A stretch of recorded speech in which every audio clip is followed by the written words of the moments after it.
Assalamualaikum warahmatullahi wabarakatuh. Kali ini saya selaku pemapar dari kelompok 11 akan menjelaskan rencana proyek dalam pembangunan sistem irigasi desa mandiri untuk ketahanan pangan di Kecamatan Tegalrejo, Kabupaten Sleman, Yogyakarta. Perkenalkan, nama saya Safira dengan akhiran NIM 1099. Perkenalkan, nama saya Riandra Naila Pramesti dengan akhiran NIM 1143. Perkenalkan, nama saya Umi Howid Dandari dengan akhiran NIM 1144.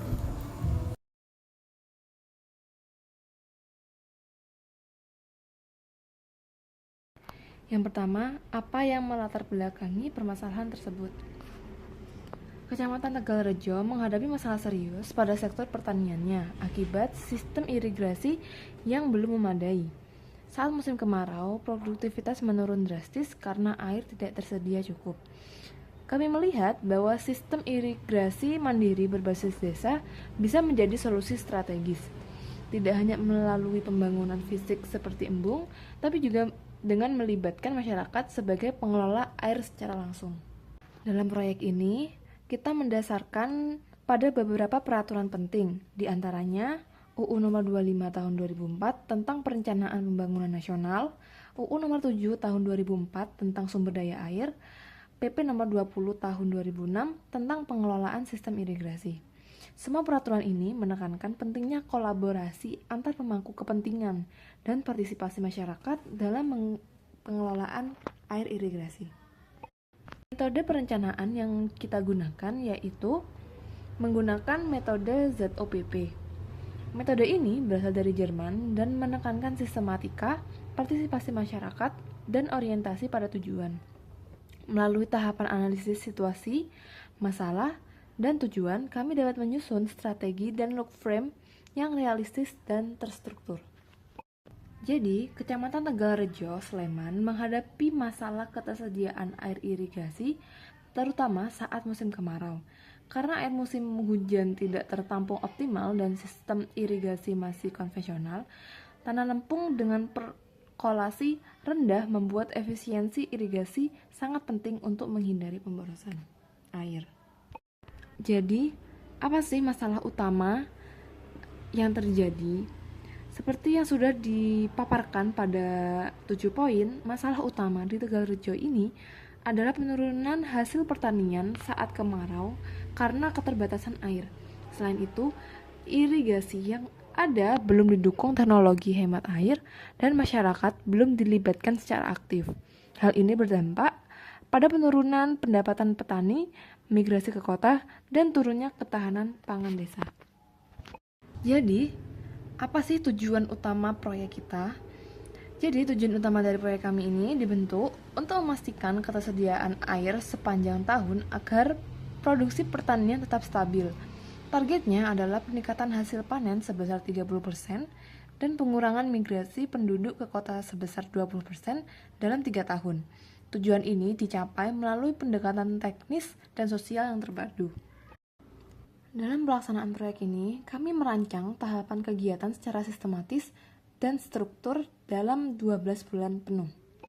Yang pertama, di bulan 1 dan 2, dilakukan kegiatan survei teknis dan pemetaan lahan.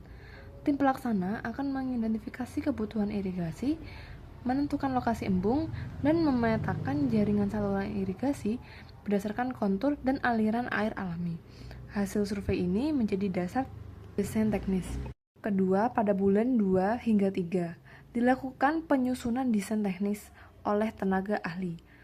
Bekerja sama dengan masyarakat dan kelompok tani, ini mencakup detail saluran irigasi utama dan sekunder, kapasitas embung, serta pemilihan lokasi penempatan teknologi hemat air. Ketiga, memasuki bulan 3-7, kegiatan utama adalah pembangunan fisik.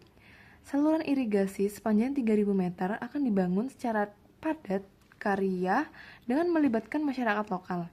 Secara paralel, embung desa juga dibangun dengan kapasitas minimal 1.500 meter kubik untuk menampung air hujan. Keempat, pada bulan 6 hingga 8 dilakukan pelatihan pengelolaan irigasi kepada petani. Pelatihan ini mencakup pengaturan jadwal pengairan, pemeliharaan saluran, dan pembagian air yang adil. Di tahap ini, Juga dibentuk kelompok pengelola irigasi atau biasa disebut KPI sebagai kelembagaan lokal yang bertugas mengelola operasional irigasi. Kelima, pada bulan 7-10 dilakukan penerapan teknologi irigasi hemat air seperti sistem irigasi tetes, pipa tertutup, dan pompa air tenaga surya. Teknologi ini dipilih berdasarkan kesesuaian dengan kondisi tanah dan kemampuan teknis petani. Terakhir, pada bulan 10 hingga 12 dilaksanakan monitoring dan evaluasi proyek. Di sini, distribusi air akan diuji coba, dan seluruh capaian proyek dilaporkan melalui laporan akhir kepada pemerintah desa dan pemangku kepentingan lainnya. Untuk memastikan keberhasilan proyek, kami mengembangkan strategi implementasi yang terdiri dari 5 komponen utama. Pertama, tahapan pembangunan sistem irigasi. Seluruh proses pembangunan saluran dan embung dilaksanakan secara padat karya. Selain menciptakan lapangan kerja bagi warga, pendekatan ini juga memupuk rasa memiliki terhadap proyek irigasi desa. Saluran dirancang tahan lama dan efisien untuk mengurangi kebocoran air. Yang kedua, yaitu keterlibatan masyarakat desa. Sejak awal, masyarakat dilibatkan melalui musyawarah desa dan forum kelompok tani. Kami membentuk tim pelaksana kegiatan atau TPK yang terdiri dari perwakilan warga, tokoh masyarakat, dan kelompok petani. Partisipasi aktif ini penting untuk menjaga keberlanjutan dan transparansi proyek. Yang ketiga, pelatihan pengelolaan irigasi. Jadi, kami menyelenggarakan pelatihan untuk petani agar mampu mengelola sistem irigasi secara mandiri. Materi pelatihan mencakup teknis pengairan, jadwal distribusi air, dan pembentukan serta penguatan kelembagaan KPI. Pelatihan ini dibagi dalam 2 sesi dan dilakukan secara langsung di lapangan. Keempat, penerapan teknologi hemat air. Untuk teknologi yang digunakan meliputi irigasi tetes, pompa tenaga surya, dan pipa tertutup bertekanan rendah. Ini bertujuan mengurangi kehilangan air karena perlokasi dan evaporasi. Teknologi dipilih dengan prinsip adaptif dan sesuai kemampuan lokal. Yang kelima, pembuatan embung desa. Embung dibangun di lokasi strategis berdasarkan analisis topografi. Selain menampung air hujan, embung juga bisa digunakan untuk kegiatan produktif lain seperti perikanan atau konservasi lingkaran. Embung menjadi pusat distribusi air saat musim kemarau tiba. Estimasi anggaran untuk pelaksanaan proyek ini berkisar antara 1,2 hingga 1,7 miliar rupiah. Biaya ini terbagi dalam beberapa komponen utama antara lain.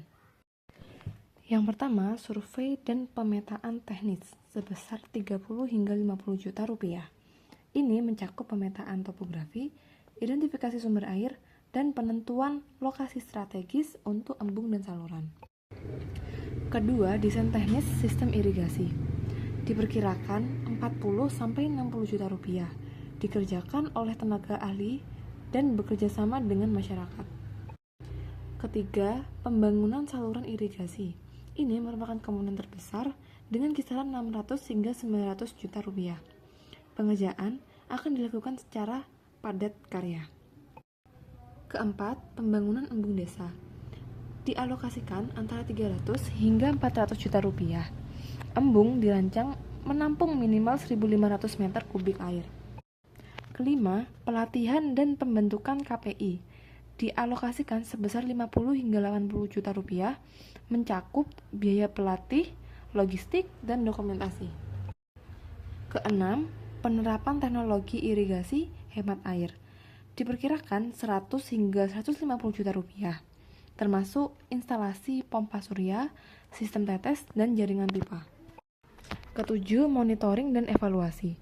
Sebesar 20-40 juta rupiah untuk observasi lapangan, dokumentasi, dan evaluasi periodik. Terakhir, yaitu biaya operasional dan cadangan. Antara 50 hingga 70 juta rupiah disiapkan untuk kebutuhan tak terduga selama proyek berlangsung. Dengan struktur anggaran ini, kami memastikan bahwa semua komponen penting dalam pembangunan irigasi desa mandiri dapat terpenuhi secara efisien dan transparan. Evaluasi dilakukan secara partisipatif bersama tim pelaksana, kelompok tani, dan masyarakat Jadi, indikator keberhasilannya meliputi yang pertama ada peningkatan hasil panen 30%, penurunan migrasi desa, terbangunnya embung, dan juga partisipasi 80% petani dalam KPI. Begitulah penjelasan terkait perencanaan pembangunan yang kami bentuk. Kami selaku kelompok 11 berharap proyek ini bisa menjadi contoh pembangunan irigasi yang tangguh dan mandiri bukan hanya untuk Tegalrejo tetapi juga daerah lain di Indonesia. Dukungan dan kolaborasi semua pihak akan sangat menentukan keberhasilan program ini. Sekian dari kami, terima kasih. Wassalamualaikum warahmatullahi wabarakatuh.